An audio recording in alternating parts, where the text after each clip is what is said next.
வாய்ப்பு இருக்கு. ஏடிஎம்கேல இருந்து நிறைய பேர் போய் ஜாயின் பண்ண இப்ப செங்கோட்டையன் போயிருக்காரு. செங்கோட்டையனை தொடர்ந்து நிறைய பேர் போய் ஜாயின் பண்ண போறாங்க.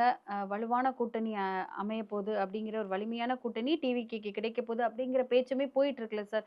சோ அத வச்சு பார்த்தா டிவிகே வருவதற்கு நிறைய வாய்ப்புகள் இருக்குல்ல. அதாம்மா நான் சொல்றேன். இப்ப நீ ஏடிஎம்கேலேருந்து நெறைய பேர் போறாங்கன்னு சொல்றீங்க. அதாவது வந்து ஒரு அதாவது ஒரு கட்டுமானமா இருக்கிற ஒரு ஒரு கட்டடத்துல ஒரு 4 செங்கலையோ, 5 செங்கலையோ உருகிட்டீங்கன்னா, அந்த கட்டடமே கீழ விழுந்துரும்னு நம்ம எதிர்பார்க்க முடியாது. அந்த ஓட்ட விழுகலும் சார். ஆனா ஓட்டு அப்படியெல்லாம் ஆ ஓட்டு விழுதாரும்மா. இப்ப செங்கோட்டையன் போய் சேர்ந்திருக்காரு. அந்த கட்சிக்கு என்ன பலம் அப்படின்னா, செங்கோட்டையன் வந்து பார்த்தீங்கன்னா, ஒரு ஆளுமையான ஆளா இருக்காரு. அங்க அவர் ஒரு இடத்துல நிக்கிறாரு, ஒரு சீட் நிக்கிறாரு அப்படின்னும்போது, அவருக்கு ஓட்டு விழுகிறதுக்கான வாய்ப்பு இருக்கு. அதுவும் அந்த எதிர்ப்பு யார வராங்க, யார் நிக்கிறாங்க, இதெல்லாம் பொறுத்து தான் இருக்கு. ஆனா செங்கோட்டையனுடைய பலம் வந்து டிவிகேக்கு இருக்கு. அது எப்படி அப்படின்னா, இதுவரைக்கும் வந்து ஒரு கட்சி அதை எப்படி நடத்துறதுன்னு தெரியாம தெரியாம திணறிட்டு இருந்தேன். இருக்கும்போது, ஓகே. இவர் வந்து ஒரு மூத்த அரசியல்வாதியா இருக்காரு. பல வருடங்களா வந்து எம்ஜிஆரோட, ஜெயலலிதா அம்மையாரோட எல்லாம் டிராவல் பண்ண ஒரு அனுபவம் இருக்கிறதுனால, அது மூத்தவராவும் இருக்கிறதுனால, அந்த அரசியல் வழி நடத்துதல்னு ஒண்ணு இருக்கு பார்த்தீங்களா? அந்த வழி நடத்துதல் இருக்கும். இப்ப விஜயகாந்த் வந்து கட்சி ஆரம்பிச்சப்ப, ஆமா.